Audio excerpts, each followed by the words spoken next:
Assalamualaikum warahmatullahi wabarakatuh. Alhamdulillahirrabbilalamin. Pada kesempatan kali ini kita akan melanjutkan materi kita, yaitu tentang akhlak terpuji dan akhlak tercelah. Langsung saja kita mulai. Yang pertama, akhlak terpuji itu ada tawakal. Dilihat semua di sini. Oke, tawakal adalah berasal dari kata menyerahkan atau memberikan kepercayaan atau mewakilkan urusan kita kepada orang lain.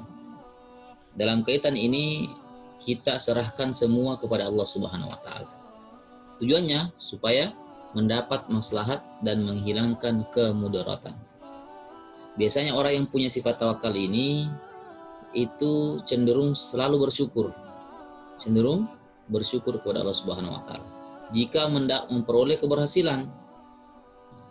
Kenapa? Karena dia menyadari bahwa semua itu atas izin Allah Subhanahu wa taala. Kebalikannya, kalau dia merasa gagal, maka dia tidak sedih hati. Dia tidak berputus asa karena dia menyadari bahwa semua ini adalah keputusan Allah Subhanahu wa taala. Itulah orang yang bertawakal. Sekarang kita lihat selanjutnya, ikhtiar.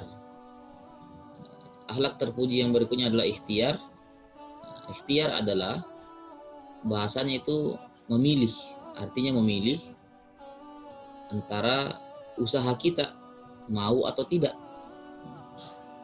sesuai dengan apa yang dia kehendakinya. Orang yang berikhtiar berarti dia memilih suatu pekerjaan, kemudian dia melakukan pekerjaan tersebut dengan sungguh-sungguh agar dapat berhasil dan sukses. Dalam kata lain, ikhtiar adalah usaha untuk mencapai apa yang diinginkan. Tidak diam saja, apalagi berpangku tangan, lari dari kenyataan. Jadi ada timbal balik antara tawakal dan ikhtiar. Ada hikmah yang perlu diperhatikan. Kalau tawakal itu kita berserah diri kepada Allah Subhanahu wa taala. Bukan berarti pasrah. Tetap dibarengi dengan ikhtiar dan usaha-usaha. Contoh, kita belajar mau menghafal Al-Qur'an. Ikhtiarnya kita ya membaca Quran setiap hari, di store hafalannya. Dan setelah kita store hafalan, setelah kita membaca Al-Quran, maka kita bertawakal. Apakah hafalannya lancar atau tidak, itu tergantung Allah Subhanahu wa taala. Yang penting kita sudah ikhtiar. Itu contoh tawakal dan ikhtiar. Jadi ini saling mendukung, tidak bertolak belakang antara ikhtiar dan tawakal. Berikutnya kita lanjut lagi, sifat terpuji yang berikutnya ada sabar. Apa itu sabar? Sabar artinya menahan diri dari sifat emosi atau kegundahan, yaitu mudah menahan lisan, berbicara kotor, berkeluh kesah, atau menahan anggota tubuh dari perbuatan yang tidak terarah. Jadi sabar merupakan salah satu ciri mendasar orang yang bertakwa. Sabar juga merupakan ikatan yang tidak mungkin terpisah dari iman. Jadi orang beriman itu pasti orang sabar.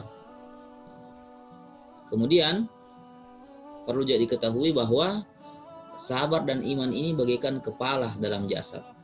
Jadi orang beriman itu dia pasti bersabar. Kebalikannya ada juga bersyukur. Apa itu kalau syukur? Syukur itu kalau bahasa kita adalah berterima kasih. Jadi salah satu bentuk refleksi, salah satu bentuk ujian kita terhadap sifat tawakal. Syukur menunjukkan bahwa syukur itu sesuatu yang kita tunjukkan kebaikan dan penyebarannya. Sedangkan secara syar'i syukur adalah memberikan pujian kepada Allah Subhanahu wa taala, tunduk dan berserah diri kepada Allah Subhanahu wa taala. Biasanya dibarengi dengan istilah alhamdulillah, masya Allah, alhamdulillah. Itu orang yang selalu bersyukur, yang senantiasa mengucapkan alhamdulillah. Dan yang terakhir dari sifat terpuji itu ada qanaah. Apa itu qanaah?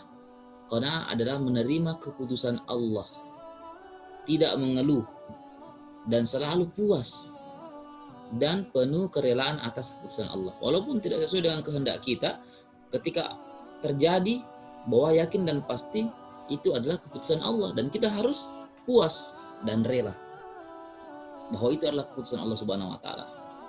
Dan tetap berusaha sampai batas maksimal kemampuan kita. Dapat diartikan pula bahwa qanaah artinya merasa cukup terhadap pemberian rezeki Allah Subhanahu wa taala. Kalau dikasihnya segini ya alhamdulillah. Itu namanya qanaah, tidak mengeluh. Dengan sikap inilah jiwa akan menjadi tentram dan terjauh dari sifat serakah atau tamak. Nah, sekarang kita mendengarkan hikmahnya tawakal dan ikhtiar. Hikmahnya tawakal dan ikhtiar yang pertama, orang nanti tidak malas lagi dan tidak sering mengeluh. Kalau orang selalu bertawakal, ciri-ciri orang tawakal dan berikhtiar tidak malas dan tidak suka mengeluh.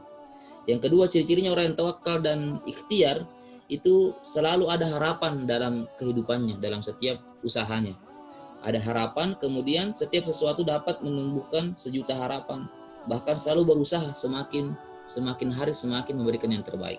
Dan yang terakhir, meninggikan derajat kita di hadapan Allah Subhanahu wa taala ketika kita memiliki sifat tawakal dan ikhtiar. Adapun syukur ini ada 3 macam. Tadi ciri-cirinya syukur dengan lisan, alhamdulillah. Ada syukur dengan hati, itu menerima semua pemberian Allah. Ada juga syukur dengan badan, yaitu selalu memperbaiki tubuh kita, selalu memberikan haknya tubuh kita. Dengan beribadah, dengan membersihkan diri, itu orang yang selalu bersyukur. Memanfaatkan semua fasilitas yang Allah berikan kepada kita. Itulah orang yang bersyukur. Nah, sekarang hikmahnya. Hikmahnya orang bersabar, bersyukur, dan qanaah. Jadi syukur dan sabar ini kunci bagi meningkatnya keimanan seseorang. Kemudian syukur dan sabar juga ini merupakan sarana meningkatkan kualitas diri agar berharga di hadapan Allah Subhanahu wa taala. Seorang yang pandai bersyukur akan senantiasa bertahtakan kesabaran. Kalau orang selalu bersyukur pasti memiliki sifat sabar. Dan qanaah kunci kebahagiaan hidup. Kalau mau bahagia, kita terima apa adanya. Apapun yang terjadi itu kita terima saja. Nah, itulah orang yang qanaah, orang yang bahagia. Jadi itulah salah satu penjelasan tentang sikap terpuji.